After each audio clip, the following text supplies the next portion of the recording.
हम भी मान लीजिए चुनाव लड़ने गए हैं, हम भी सीटों पर चुनाव लड़ेंगे, तो हम लोग चाहते हैं कि गठबंधन का स्वरूप बनने से पहले सीटों पर बात हो जाए। एक मोटा मोटी बात हो जानी चाहिए कि विधानसभा में कितना सीट रहेगा, लोकसभा में कितना सीट रहेगा। अभी तो हम लोग संगठन पे अपना ध्यान दे रहे हैं। लगभग जो सभी लोकसभा में हम लोग अपना संगठन तैयार कर रहे हैं। चाचा पारस की कोई भूमिका हम लोग नहीं मानते हैं। हमारा गठबंधन अगर होगा तो शीर्ष नेतृत्व, बड़ी पार्टी है भारतीय जनता पार्टी, उनके नेताओं से बातचीत होगी। हम लोग कहीं इसमें 3 में 13 में पारस जी की पार्टी को नहीं रखते हैं। लोजपा पहले से मजबूत है। आज चिराग पासवान जी के नेतृत्व में लोक जनशक्ति पार्टी पहले से मजबूत है। बंटवारा होने से मतदाता का बंटवारा नहीं होता है, चाहने वालों का बंटवारा होता है। अभी मुजफ्फरपुर में एक रैली में चिराग पासवान ने ये बात कही थी कि वैशाली भी लड़ेंगे, मुजफ्फरपुर भी लड़ेंगे। तो नहीं देखिए, वैशाली लड़ेंगे तो कोई गलत कहे। वहाँ हमारे तो अभी रालोजपा की सांसद है ना वीणा देवी जी। ऐसे कितने लोग सांसद आए और गए पार्टी में। हम भी पार्टी में बहुत दिन से हैं। ऐसा तो नहीं है कि पशुपति पारस जी का गुट छोड़कर वापसी कर ले लोजपा रामविलास में। देखिए, कोई भी बड़ा नेता है ना, वो लोग बड़ा, जो लोग हैं बड़े चुनाव लड़ने वाले लोग, ये लोग देखते हैं कि किसके पास आधार है, किसके पास जनाधार है, वहीं जाता है लोग। अभी तो पारस जी को सोचना पड़ेगा ना कि उनके सांसद क्यों मेरे यहाँ आ रहे हैं। अरे हाजीपुर नहीं, जो पुरानी मेरी सीट है, एक भी सीट नहीं छूटती है। उसके अलावे भी सीटें हैं जिसपे हम लोग अपनी दावेदारी रखते हैं। नमस्कार, आप लाइव बिहार देख रहे हैं। मैं हूँ राजमोहन तिवारी।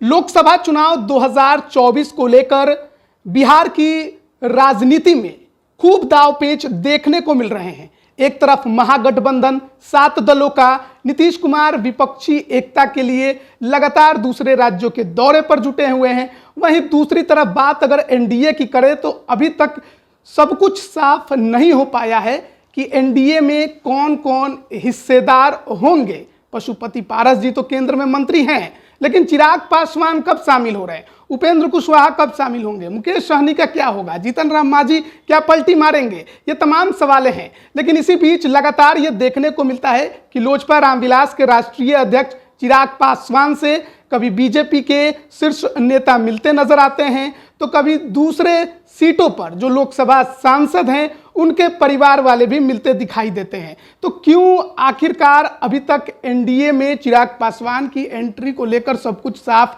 नहीं हो पाया है, बात इसी पर करेंगे। हमारे साथ लोजपा रामविलास के प्रदेश अध्यक्ष राजू तिवारी जी हैं।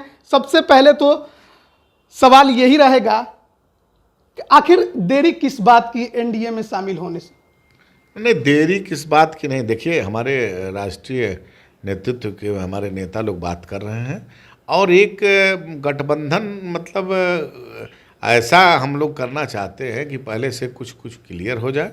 और हमारे नेता लगातार बड़े नेताओं के संपर्क में हमारे नेता से हैं लोग, और जिस दिन संपूर्ण वार्ता हो जाएगी उस दिन गठबंधन भी हो जाएगा। आप कह रहे हैं कि कुछ क्लियर हो जाए, यानी कहीं मामला फंसा? नहीं, स्वाभाविक है। देखिए, मामला फंसा नहीं है, स्वाभाविक है। जब 2 दलों का गठबंधन होता है तो हमारा क्या, हम भी मान लीजिए चुनाव लड़ने गए हैं, हम भी सीटों पर चुनाव लड़ेंगे, तो हम लोग चाहते हैं कि गठबंधन का स्वरूप बनने से पहले सीटों पर बात हो जाए। एक मोटा मोटी बात हो जानी चाहिए कि विधानसभा में कितना सीट रहेगा, लोकसभा में कितना सीट रहेगा, और मन मिजाज के साथ गठबंधन हो। ऐसे नहीं है कि मान लीजिए हम फिर चुनाव आ जाए तो उसके बाद ये हो।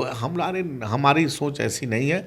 हम लोग चाहते हैं कि मजबूती से गठबंधन हो और मजबूत से गठबंधन चले, और उसके लिए जो गठबंधन के पहले प्रक्रिया है वो हो जाए। आप कह रहे हैं कि लोकसभा विधानसभा दोनों पर समझौता बन जाए।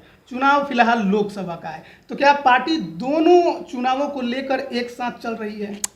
देखिए, चुनाव को लेकर के एक साथ चलना ही चाहिए, क्योंकि मान लीजिए 24 में लोकसभा है और 25 में ही विधानसभा है। लेकिन पहले तो लोकसभा का चुनाव है। लोकसभा के चुनाव में ये बात सही है कि जल्द ही इस पर हमारे पार्टी के शीर्ष नेतृत्व निर्णय ले लेगा, और जल्दी से मजबूती से हम लोग संगठन पे अपना ध्यान दे रहे हैं। लगभग जो सभी लोकसभा में हम लोग अपना संगठन तैयार कर रहे हैं। संगठन क्या जो मामला फंसा है उसमें चाचा पारस भी बड़ी भूमिका में है क्या? चाचा पारस की कोई भूमिका हम लोग नहीं मानते हैं। हमारा गठबंधन अगर होगा तो शीर्ष नेतृत्व, बड़ी पार्टी है भारतीय जनता पार्टी, उनके नेताओं से बातचीत होगी। हम लोग कहीं इसमें 3 में 13 में पारस जी की पार्टी को नहीं रखते हैं। ये उनका व्यक्तिगत मामला भारतीय जनता पार्टी का कि उनको गठबंधन क्या करेंगे, रहेंगे कि नहीं रहेंगे, उनकी बात है। हमारी बात भारतीय जनता पार्टी के बड़े नेताओं से हो रही है, तो उसके पीछे हमारा अपना सम्मान, हमारा अपना चुनाव लड़ने की जो स्थिति है, उससे हम लोग बात करके लड़ रहे हैं। 14 में जब चुनाव हुआ था लोकसभा का, आपकी पार्टी एनडीए का हिस्सा थी, लोजपा, इंटैक्ट लोजपा, 7 सीटें मिली थी। 19 में चुनाव हुआ, 6 सीटें मिली थी, लेकिन अब लोजपा में बंटवारा हो गया है, तो ऐसे में कितनी सीटों की दावेदारी है? नहीं, दावेदारी जल्द देखिए, जब बातचीत हो रही है तो दावेदारी भी कितने सीटों पे वो भी आपको बता दिया जाएगा। ऐसा 6 नहीं से कम या 6 पर ही जितना अरे पहले क्यों लगे थे। क्यों लोजपा पहले से मजबूत है। आज चिराग पासवान जी के नेतृत्व में लोक जनशक्ति पार्टी पहले से मजबूत है। बंटवारा होने से मतदाता का बंटवारा नहीं होता है, चाहने वालों का बंटवारा होता है। हमारे नेता चिराग पासवान जी कोई पासवान के ही सिर्फ नेता नहीं है, हमारे नेता आज के डेट में युवाओं के प्रेरणा स्रोत हैं। युवा उनमें पूरे बिहार का भविष्य देख रहा है। तो ऐसा नहीं है, हमारे नेता की जो नेता का चेहरा है, उसको सब जाति पाति के बंधन तोड़ करके लोग चाहने वाले हैं। लेकिन सवाल ये भी होगा ना कि आपके जो पुराने सांसद थे, कोई भी आपके साथ नहीं रहा, तो फिर उन्हीं सीटों पे दावेदारी बना पाएंगे? क्योंकि अभी मुजफ्फरपुर में एक रैली में चिराग पासवान ने ये बात कही थी कि वैशाली भी लड़ेंगे, मुजफ्फरपुर भी लड़ेंगे। तो नहीं, देखिए, वैशाली लड़ेंगे तो कोई गलत कहे, वो वहाँ से हमारे तो अभी रालोजपा की सांसद है ना वीणा देवी जी। अरे सांसद बड़ा नहीं होता है, पार्टी बड़ी होती है। एक चीज बता दो, सांसद आता है जाता है, विधायक आता है और चला जाता है। पार्टी बड़ी होती है, पार्टी का कार्यकर्ता बड़ा होता है। और हमारे नेता अभी कार्यकर्ता आप देख रहे होंगे, हर लोग जगह हम लोग अपना एक जनसंवाद कार्यक्रम कर रहे हैं। जनसंवाद कार्यक्रम के तहत लोगों से रूबरू हो रहे हैं। हम कैसे बिहार को फर्स्ट ले जाएंगे, बिहारी फर्स्ट जो हम लोग का वो स्लोगन है, वो कैसे बिहार को आगे ले जाने की बात करते हैं। हम लोग न जाति की बात करते हैं, न पाति की बात करते हैं। समाज के दबे हुए जितने लोग हैं, कैसे उनका उत्थान हो, कैसे बिहार अपना गौरवशाली इतिहास का प्राप्त करे, इसकी लड़ाई हम लोग लड़ रहे हैं। कोई ऐसे कितने लोग सांसद आए और गए पार्टी में। हम भी पार्टी में बहुत दिन से हैं, 2000 से पार्टी हमारी जब से बनी है तब से हम पार्टी में आए, सांसद गए, कार्यकर्ता नेता बनाता है। और पार्टी के जो बड़े नेता हैं उस पर आप बातचीत कर रहे हो। क्या वैशाली सीट को लेकर अभी हाल ही में दिनेश सिंह, जो कि वीणा देवी जी के पति हैं, दिल्ली में मुलाकात किए थे चिराग पासवान जी से, समझौता चल रहा है क्या? समझौते को लेकर बातचीत? अब देखिए, वो गए थे, राष्ट्रीय अध्यक्ष से मिले हैं, किस बात से मिले हैं इतना तो हमको नहीं है, लेकिन गए थे। हमको भी जानकारी मिली, आप ही लोग के माध्यम से मिली। उसके बाद हमको अपने शीर्ष नेतृत्व के द्वारा भी हुआ कि गए थे। तो मान लीजिए जाना आना हमको तो ऐसा तो नहीं है कि पशुपति पारस जी का गुट छोड़कर वापसी कर ले लोजपा रामविलास में? देखिए, कोई भी बड़ा नेता है ना, वो लोग जो लोग हैं बड़े चुनाव लड़ने वाले लोग, ये लोग देखते हैं कि किसके पास आधार है, किसके पास जनाधार है, वहीं जाता है लोग। अभी तो पारस जी को सोचना पड़ेगा ना कि उनके सांसद क्यों मेरे यहाँ आ रहे हैं। और एक समय तो पार्टी तोड़े, क्या क्या नहीं उन्होंने किया, हमारे चुनाव आयोग से लेकर के यहाँ तक लंबी कतार लगाई। क्यों? आज जान रहे हैं कि चिराग पासवान के नेतृत्व में ही हम पुनः विजय प्राप्त कर सकते हैं। अच्छा, कुछ दिन पहले ये भी एक वीडियो देखने को मिला था कि केंद्रीय गृह राज्य मंत्री नित्यानंद राय जी रात के अंधेरे में पहुंचते हैं। खूब खबरें चलने लगी कि लगता है सीटों को लेकर सब कुछ साफ हो गया। नहीं, देखिए बात सही है कि बिहार में उपचुनाव हुआ था, उस समय से भारतीय जनता पार्टी के नेता हमारे नेता के संपर्क में हैं और बड़े नेताओं से बातचीत चल रही है। स्वाभाविक है कि कुछ न कुछ मुलाकात होती है तो कुछ राजनीतिक चर्चाएं होती, कुछ गठबंधन पे भी आप कह सकते हैं चर्चा होती है। तो ये, लेकिन जब पूरी बात हो जाएगी तो आप लोग के सामने जरूर इसको रखा जाएगा। अभी क्लियर नहीं हो पाया है। अरे क्लियर हो जाएगा, चिंता नहीं करिए। अब तो उल्टी गिनती चालू हो गई, सब कुछ क्लियर। पुराने सीटों पर दावेदारी करेंगे या नई सीटों पर? देखिए, कुछ हमारी पुराने सीट पर दावेदारी तो है ही है, कुछ नई सीटों पर भी दावेदारी जैसे है। कौन कौन सी सीट है? अब इस सीट बता दिया जाएगा आपको, ये भी बता दिया जाएगा। जब बात सीटों की हो रही है तो हाजीपुर नहीं छूटता है। हाजीपुर, अरे हाजीपुर नहीं, जो पुरानी मेरी सीट है, एक भी सीट नहीं छूटती है।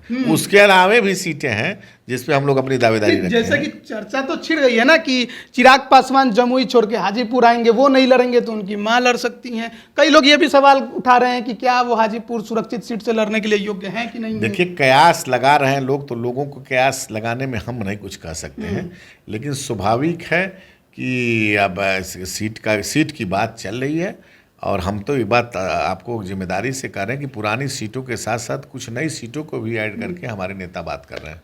आरजेडी से ऑफर की भी बात चल रही है क्या?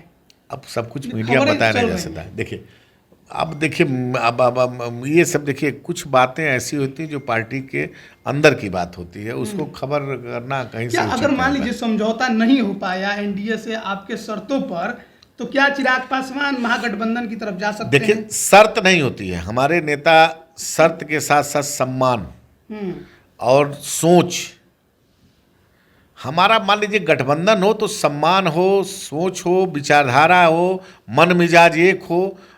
अब जैसे अभी जो गठबंधन चल रही है बिहार सरकार में, क्या ये गठबंधन उन लोगों की सोच और नीति और एक है? नहीं है। फिर भी कुर्सी के लिए गठबंधन, तो हमारे नेता की सोच ऐसी नहीं होती। हमारे नेता की सोच के साथ साथ नीति का भी सामंजस्य आपस में रहे, इस तरह से हम लोग गठबंधन करना चाहेंगे। चलिए, बहुत बहुत धन्यवाद आपका हमारे साथ जुड़ने के लिए। तो देखिए, लोकसभा चुनाव 2024 को लेकर तमाम राजनीतिक दांव पेंच लगातार देखने को मिल रहे हैं, लेकिन चिराग पासवान बिहार की राजनीति में काफी लोकप्रिय हो चुके हैं।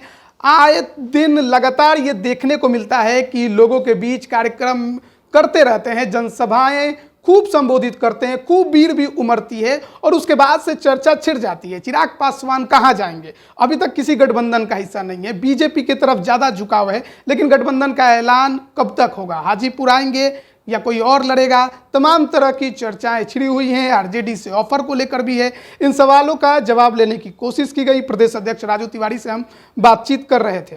बने रहिए लाइव बिहार के साथ। आप सभी का बहुत बहुत धन्यवाद। लाइव बिहार यूट्यूब पर सब्सक्राइब और फेसबुक पर लाइक जरूर करें।